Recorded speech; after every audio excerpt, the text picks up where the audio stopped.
it or not, this guy actually has friends. Nice. This is Scotty G and Friends on 97.5, the KSL Sports Zone.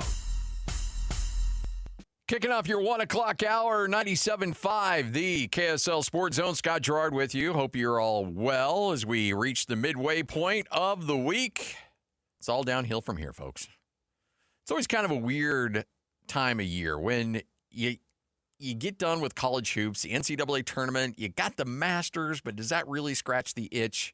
Because you've been knee-deep in football, NFL, college football, college hoops, and you got the NBA playoffs that aren't quite there yet, and you're just like, you're kind of stuck in limbo here a little bit. By the way, is this not the most fitting song? Oh, yeah. Right now? Nice. Take the money and run? Take the money and run. That's where we're at in college The athletics right portal now. is a weird place right now.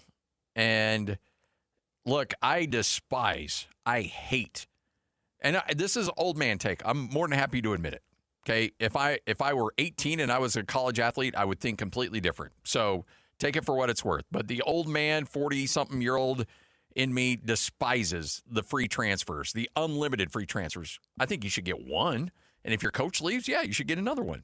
And I don't even blame him though, because that's what the rules are. Yeah. So do whatever you have to do. Don't blame him. Don't blame him. Not one bit. And I do the same thing. Absolutely. I said I hate the rule. I don't hate the player. No. And so. Yeah, I mean, I would do the same. But the fact is, transfer portal season is like the NFL free agency on steroids because everybody can hop in. Imagine the NFL every February after the Super Bowl, February 15th. It's like everybody becomes a free agent. Dude. And every team just gets reshuffle the deck. It's crazy. I think I saw the other day it was 2,907 that were in the transfer portal, and there's only 5,000 players in college athletics. And that's more than half. And that's over. And that doesn't include the seniors who don't have any eligibility left. Right. So teams are turning over almost 2/3 of their roster on average. Some are doing a complete whitewash of their teams, where it's just, remember 3 years ago when Utah State and Danny Sprinkle came over, and he didn't have a single member of that team that had minutes from the previous year. He only had a couple walk-ons, or not walk-ons, a couple guys that redshirted that were available for him that year. Other than that, no returning minutes, no returning points. And everybody's like, whoa, this is nuts. This is crazy. Well, guess what? That happens all the time now. And that was just 3 years ago. Now, it's kind of, I don't want to say it's par for the course, but it's not rare at all for a team to do a complete 180 and have only one guy returning or two guys returning or zero returning players. And then you hope that they can come together and you hope that they have some level of chemistry, because also coaches right now are not being hired simply based on their X's and O's and what they bring to the table from he's got recruiting capabilities here and he wins and he's great in late game situations. Nobody runs baseline out of bounds, plays better than this guy. No, what coaches, if you're an AD and you're hiring, you're taking all that into consideration, sure, but you're also like, okay, what players are you bringing with you? Because I need to know who's coming with you in the portal. Because if you bring guys with you, then guess what? Then we can bring a team together that's got a little bit of cohesion, and off we go. But if you don't have anybody with you, that's why I think a lot of assistants are having hard times getting jobs right now, because they might bring a couple with them, but head coaches are usually going to be the one that brings the majority of the talent. I mean, look, Jared Calhoun's going to Cincinnati. Jared Calhoun's probably going to take a few. He's already got one. He'll probably have 2 or 3 more Aggies that are on that team. So it's the world we're living in right now. Steve Bartle, Ute Insider, kind enough to join us, 97.5, the KSL Sports Zone. What is and we'll get to spring football. I know that's the number one priority of what we're going to talk about here, but is it going to be a complete overhaul to Alex Jensen's roster next year? Because it doesn't seem like there's a lot of returning minutes left on that team.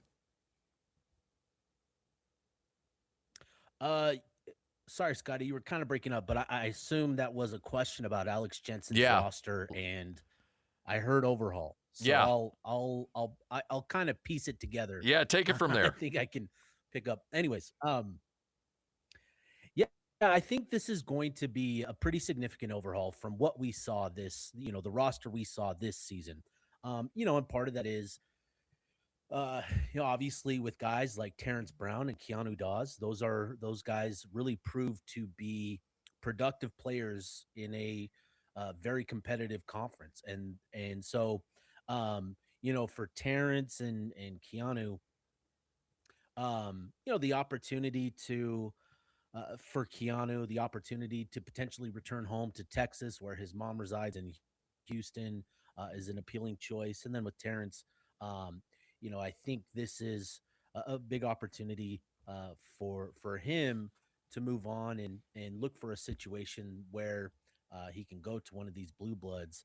But for Utah, this is a real opportunity for them to reset what their to reset and really build. This is going to be kind of the real first opportunity for Alex and Wes to start to recruit and build this roster with actual intent towards their vision and what they want this basketball program to look like. So, for Terrence and for Keanu, obviously there's appeal beyond Utah and money, but for the majority of the rest of the roster, it's really an opportunity for Utah to look for upgrades, to look for better fits in terms of what they're trying to build. And I think Alex and Wes are going to be much more prepared. It's interesting with college football and college basketball in the transfer portal, because even though the transfer portal opened up officially, Yeah.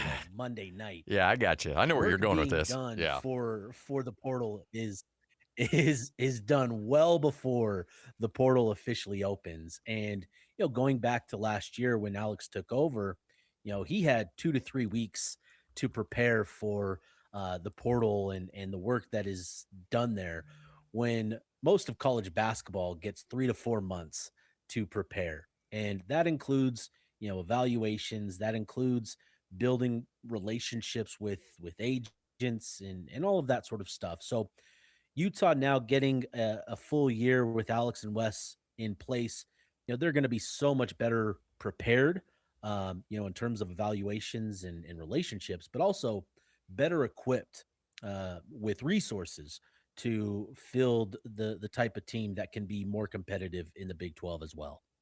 Steve Bartle, Ute Insider, joining us right here on 97.5, the KSL Sports Zone. All right, so Steve, when you look at this team as they continue to grow and develop during spring ball, a lot of love for the wide receiver group. Could this be the deepest that room's been in quite some time? And I tell you, it's really impressed so far through spring. And obviously, when you have, the um, type of talk that the receiver room has gotten this spring, it can raise some ears to as to what's going on up there, and how much is this just hype and how much of this is actually real. And for media members, we've had quite a bit more access this year in terms of what we're able to watch.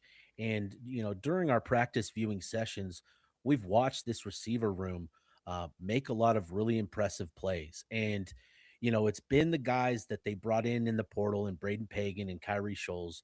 They've lived up to their billing. And you got an up close look at what Oh, Pagan yeah. was all about up there in Logan last year. And you know what he's all about. And we've seen a lot of that translate so far in spring ball. What's been really, um, you know, what's led to a lot of the positive talk with this receiver room and in all of that is the development of other guys that have seemingly come out of nowhere. Creed Whittemore, you look at his numbers last year, pretty modest numbers. I think he finished with, maybe around 100 yards total and a touchdown last year, but came on strong over the last couple of games, filling in for Ryan Davis. He's come into spring ball and he's taken a step forward where he's making more plays consistently. Nate Johnson was, a Swiss Army knife, a converted quarterback, And, last year his involvement was, mostly gadget play type of stuff where it was, super easy to get him involved. But Nate has taken a significant step forward. He's bought into being a receiver full time, and watching his development over the course of spring has been really encouraging. We watched him make two really impressive plays on Tuesday at practice where he's going up in contested situations and making really impressive grabs. So it's not just that it's Braden Pagan and Kyrie Scholes, the two big transfer additions that Utah made. It's the development of others in that room that's really kind of led to the encouraging and positive talk around that group. What's the early thought process on Kevin McGivern and what he's trying to build up there? It's been interesting, getting to watch this offense and you know going back to our practice viewing session yesterday. We got to watch a lot of 2-minute offense, situational football that Morgan Scalley talked about in his media availability. And I don't know that we watched a single run play during our 20 minutes, which is just, when you talk about Utah football and what we've seen over the years, that's just, I don't know if I could ever say that before, when Kyle Whittingham or was at the helm, or Jason Beck was coaching the offense last year, Andy Ludwig before that. So that has been really interesting. And I think when you talk about McGivern and what he's trying to do, he's really trying to develop complete players. And that's not just at quarterback, that's at other positions like running back. And so, they are looking for players to develop, beyond just what their natural strengths are. For example, running back like Steve Chavez Soto, he's been brought in because he's a physical runner. Will fit great with somebody like Wayshawn Parker because of the physicality that he runs with. But a lot of the talk around Steve has been developing, his pass catching ability so that, it's not as predictable when he's in there. And I think that extends beyond just the backfield in what they're trying to develop there. They're really trying to develop complete players across the board. So I think that's been really interesting. And then in terms of what we've seen with the offense and the passing attack, a lot more structure, a lot more, there are route concepts that create a lot of conflict for cornerbacks. It's just been a lot of fun to watch. And I think that's going to be a major shift from what we've seen in years past, is this emphasis towards the passing game, and even being tilted towards the throw game, with McGivern at the helm. Early thoughts on, and I always feel uncomfortable asking questions like this because it's spring, but I know a lot of things kind of get settled in spring, especially when you're bringing in new players. So it may not be a fair question to ask, but I'll just, the offensive line, what the battles to look for. What are you seeing from that group in your observations? Yeah, I'm seeing a group that is coming, that has made progress and is coming together. Talking about, they do a good job of mixing up lineups, but there's a group of guys in Zeroy Williams, Soloto Moyai, Alex Harrison, Keith Olson, and Cedric Jefferson that have really, in my opinion, have become, the top five in that group. I've been really impressed with Zeroy Williams. I've talked a lot about him this offseason. Stepping into that left tackle position in that bowl game against Nebraska, he looked comfortable, and he's been in the program a long time. And we had the opportunity to hear from him Tuesday, and he's credited the coaches and the staff for sticking it out with him. He's suffered a lot of injuries over the course of his career, and for him, this is a big opportunity to step into a role, a really important role, and to put himself on the map. And there are a number of other guys that fit that same sort of conversation. Keith Olson, Soloto Moyai, these guys have had to kind of wait their turn, and now they're getting an opportunity to really kind of step forward. And I've been impressed by that group specifically. I think the big concern for me with that offensive line unit is the group behind him, the second unit. Utah's, not only did they have a phenomenal starting five, last season, obviously headlined by Spencer Fano and Caleb Lomu, but they had depth. And when guys had to rotate in for injuries, there was always a strong standard of play because they had that sort of depth. And that's kind of where my concern is the drop off from that first to second group. And I think Coach Gross has done a really good job of developing, linemen over the course of spring ball. But I think that second unit is going to need to really kind of put in the work this offseason going into the summer and really develop. But there are still some guys in that room that I've been impressed with, in moments and in flashes.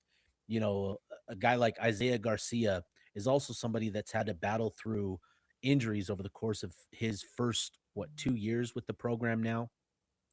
But I've seen encouraging things from him. Another guy, Nick Halleck and Soren Schenofield, are two offensive tackles that I think could develop really nicely under Jordan Gross, given kind of the similar builds and frames and types of athleticism that they have compared to what Gross was as an athlete, as an offensive tackle in the NFL. So there are pieces here that have flashed in moments, but just raising the consistency and the standard of play is going to be a big process for Gross and Gerke in that offensive line room. Just looking at your Twitter account, I know that there's been some players that have committed to the University of Utah. What is this time of year like when it comes to recruiting? This isn't where you're going to get a lot of wave of commitments, is it? That'll probably come a little bit later on in the year. Yeah, the big wave now in the recruiting calendar is the month of June. That is when you're going to see, all of the official visits take place is in the month of June. And from that point on, that's when you start to see, a lot of action on the recruiting trail. But, getting a head start in spring is always helpful. And, Utah's they've had a commit in Kingston Parks, who is the younger brother of Money Parks. And they've had that since this past season. They added to it yesterday with the commitment of Jack Henderson, a defensive end, from Idaho, the number one player in the state of Idaho. And, he's a guy that really fits well in that defensive end room, in my opinion. And, so you're starting to see Utah put together some pieces in that class, starting to gain some momentum potentially. But right now, this is an opportunity for programs like Utah and BYU to bring in recruits consistently, to come out, check out a practice or two, and to interact with players, to interact with coaches. So that's what the recruiting process looks like right now. You're seeing a lot of guys up at practice tweeting about the opportunity to visit Utah. And, for Coach Scally and his staff, the opportunity to bring in guys that they feel good about, at a time like this is really valuable because that just sets you up for momentum and building that momentum towards the summer. So I get asked all the time, and I'm sure you do as well, and you're more in tune with what's going on up there than I am. But we heard the press conference with Mark Harlan a year or so ago about the venture capitalists, the money, that infusion of money that's expected to be coming to the University of Utah. Then things kind of went quiet. Is there an update on where that's at right now? And are these coaches able to access that money right now? So the deal is not finalized just yet. I know that much, but I've been told that they are nearing the finalization of the deal. And this is, I've reached out to people that are familiar with these types of deals, and this is pretty standard stuff where you announce something like this, and then there's a lot of work to get it finalized and just piecing together what all of it looks like, because this is a lot. It's not just money. It's responsibilities. It's developing a new LLC and having a staff to run that new LLC. And, Utah has honed in on a few candidates to play certain roles within that LLC. And so Utah is getting close to that being finalized. They don't have access to the money just yet. And that's fine. Utah's in a good spot with the resources that they have available to them, but it is getting close. And I would be surprised if this gets past, the month of May. I think we're that close to this being done. I don't know if people understand the amount of layers of bureaucracy that has to go through for something like this to go through. It's not something you can just put together overnight, for sure. When you're talking about educational institutions, government, everybody wants to take a peek at it. I can imagine why this has taken a while. Yeah, it definitely has. And Utah did a lot of homework, a lot of groundwork prior to announcing it, where they felt comfortable with what they were doing and how it would go. And obviously, when it was announced, there was some pushback by leaders, in the legislature, and there's been a process of getting the legislature up to speed on everything going on. And so I think Utah's in a good spot with the Otro Capital deal, and like I said, I think they are close to getting this thing to the finish line. One golf course in America you could play right now. Is it Augusta, or where would you go? I know you're a golfer, man. Man, yeah, it's Augusta. Like, that is just the dream course to be able to play that with, the history there is just, I mean, just being there. If I could just go, if I could, secure my tickets, like, that would be the dream. Just to walk the course, to be a patron there would be a dream come true, let alone play it. If I could play it someday, man, I would. Tell me what you want from me and I'll do it. Okay, but you understand, like, look, I'm assuming you're a pretty good golfer, but knowing the course is going to just eat you up, are you still okay playing it just because you can say you played Augusta? Absolutely, 100%. I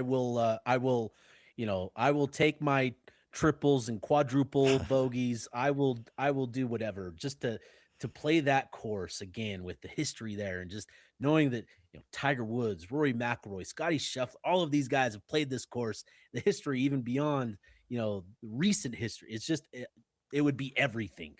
I shot a 120 at Augusta. Yes, sir. I don't care. And I would say that proudly. Proudly, Scotty. yes. Hey, you're the best, man. Appreciate it, Steve. We'll talk again here soon. Sounds good, Scotty. Appreciate you, brother. There he is, Steve Bartle, one of the best out there, covering all Utah athletics at KSLSports.com. He is our Ute insider right here on the Zone. All right, 97.5, the KSL Sports Zone. I'm here on the job site with Dale, who's a framing contractor. Hey, good morning. Dale traded up to Geico Commercial Auto Insurance for all his business vehicles. We're here where he needs us most. Yep, they sure are. We make it easy for him to save on all his insurance needs, all in one place, with coverage that fits his business and bottom line. Oh, I shouldn't have looked down. It's all right. We're so far up here. Look at me. Take a deep breath. No, I'm good. So good. Get a commercial auto insurance quote today at geico.com and see how much you could save. It feels good to Geico. It's time to saddle up and talk about the winners and the losers. This is the good, the bad, and the ugly. Now, here's the good. It is your good, it is your bad, it is your ugly, right here on 97.5, the KSL Sports Zone. All right, so this has gotten a lot of run lately, and I think it's a big nothing burger, honestly. I think coaches say stuff all the time, and they try to act tough, and they try to act like they're the drill sergeant in the league or of the team, and this is just a coach just talking coach speak. I've been around coaches a long time, and when they're being serious about things. And I'm not saying he's joking. I think he believes what he's saying, but don't think that he's not going to recruit a guy just because of his belief in ice cream. Here is the quarterback coach for the University of Oregon talking about what he likes and what he's looking for in a quarterback. Like, I ask him a question like this all the time. Hey, do you like chocolate ice cream or vanilla ice cream? Okay, the minute a kid pauses, I don't really want that kid, right? Because you need to have some type of conviction, right, wrong, or indifferent. Okay, so whether you like chocolate or you like vanilla, I don't really care. But if you sit there and say, coach, I don't know. Is it melted? Is it not? What's the brand? So on and so forth. Like, what is this kid going to do on third down in front of 110,000? He's probably going to think about it more than he should. He's not going to have conviction, right? So it's, like I just said, long-winded, I understand, but it's the mental aspect. It's really what we're after. And so, honestly, all right, first off, Lloyd, chocolate or vanilla? Go. Vanilla. Second, What if they don't want chocolate? Like you like chocolate or vanilla? I agree. What if it's And you're not like, one of them? Well, wait. I like cookie dough ice cream, and now that's kind of a vanilla base. So does that mean I need to go vanilla, or you got the cookies and cream? I mean, what is that vanilla? I'm an Oreo guy, to be honest. Yeah, with you. exactly. Like if somebody asked me that, do you like chocolate or vanilla? I'm going to take some time. I'm like, well, okay, wait a minute. Are we talking soft serve? Are we talking in a cone or in a cup? What kind of look? If the toppings are involved here, that's going to directly affect whether it's a vanilla base or a chocolate base. Like I want to know. And frankly, this guy he's just talking. Don't take this stuff seriously. If he's got a 5-star guy as a quarterback coming in, and he's like, all right, Bobby, do you like chocolate or vanilla? He's like, well, I'm kind of a strawberry guy myself, but I don't know. He's like, well, get out of my building. Of course not. He wants to be a social media clip. Exactly. He wants to get some run on this. It's like the coaches that judge, or somebody that's hiring judges by what their wife looks like. I was gonna go there. Yep. That's what it's like. Yeah. It's something like that. Like it's just something to grab people's ears. It's coaches trying to sound like they're the smartest guy in the room. And look, it's no knock on the coach. I've been around a lot of great coaches that throw out dumb stuff like this that I like personally. And even I know deep down they don't believe the stuff they're saying, but they think they have to because they're a coach and they need to be smart and got this Tony Robbins kind of vibe to them. Stop it. You know what? Honestly, it's not a big. This is why we all loved Mike Leach, because Mike Leach was just Mike, and he had his own quirky things. But number one, he believed in the stuff that he talked about. And number two, he realized that let's not take ourselves so seriously. There was nothing fake about Mike Leach. No. At all. And look, I know this guy, I don't think he's like trying to be Mr. Tough Guy. He wants to be that guy, but it's not genuine. And I'm sure he's a good coach. Look, if you're at Oregon and you're coaching quarterbacks at Oregon, you're probably a good coach. I'm sure your player's going to be able to make a decision in the fourth quarter just fine. Not knowing if he wants chocolate or vanilla. I think he'll be just fine. That has more to do with you as a coach. Yes. Than it does. In fact, if the coach asks me that, you know what? I might be questioning if I actually want to go to this school. Yeah, really, exactly. I've got a coach ask me about vanilla or chocolate? Really? And frankly, if look, let's say you've got that quarterback and he's driving, you're down by 4 and there's 2.5 minutes left and you get inside the red zone and he throws an interception and the game's over in front of 110,000 people and the head coach goes to you and you're like, hey, what happened there? Well, you know what? He's not a vanilla guy. And he really couldn't make a decision. I told you, Coach. I warned you. I told you. He didn't have any idea what he wanted. Like, I did everything I could with what I had. But, Coach, I told you not to recruit this kid because he couldn't decide whether he liked vanilla or chocolate. And right now, that translated into him screwing up out there on the field. God bless him, but that's on you. Coaches, man, they're weirdos. They are weirdos. They are weirdos. I love them to death. Absolutely. I was texting back and forth with a coach today that I love and admire and I think nothing highly of. And I'm going through in fact, I'll show you in the break. And I'm like, you're a weirdo. Like, you are just a weirdo. And I love him. I absolutely love him. But there are weirdos. You have to be wired a little differently to be a high-level coach. You just are. There's a reason why some of these guys are very successful. They work hard. They're incredibly intelligent. But, boy, they are quirky as hell. And it just is. And there's guys that will find ways to be angry and motivated when they have no business whatsoever to be angry and motivated. They'll take anything as a slight. Like, these guys are just different. They're just different, and you have to be different. This is why I worry about Morgan Scalley at Utah, because Morgan's one of the most normal people I know. And that's almost like a bad thing for a coach. When you're like, okay, this is a guy that you can sit down and have a normal conversation with. You can have dinner with. You can talk about all different types of things, from sports to politics to music to religion, whatever, and have a normal, down-to-earth conversation with this guy. And it's like, well, wait a minute. I don't know if that necessarily translates into being a head coach. Yeah. Now, look, I know Morgan's going to be great. I have no doubt whatsoever. But that you almost are worried for a guy when they have some level of normalcy, because these guys are just, they're weird. Let's be honest. And he spent enough time with Kyle Whittingham, and he's been in the coaching profession long enough. I'm sure he's a little bit of a weirdo now. Yeah, that's true. I'm sure it's worn on him. Yeah. All right, 97.5, the KSL Sports Zone, coming up in the 2 o'clock hour. We've been talking to Jay Stevens like crazy. Ooh, Lloyd, I'm a little concerned. After a big win last night, we don't bring Jay on. No, we'll be fine. Are we breaking? No, we'll be fine. I don't want to jinx the Mammoth here. I don't down think the we're going stretch. to jinx them. Well, you know what? If they end up losing, that's all. We'll take it. I'll take it. We'll throw Greg Wyshynski under the bus because he will join us coming up at 1:05. Senior NHL writer for ESPN. Get his thoughts on what we saw from the Utah Mammoth last night in a crazy, emotional, awesome victory against the Edmonton Oilers right here on 97.5, the KSL Sports Zone.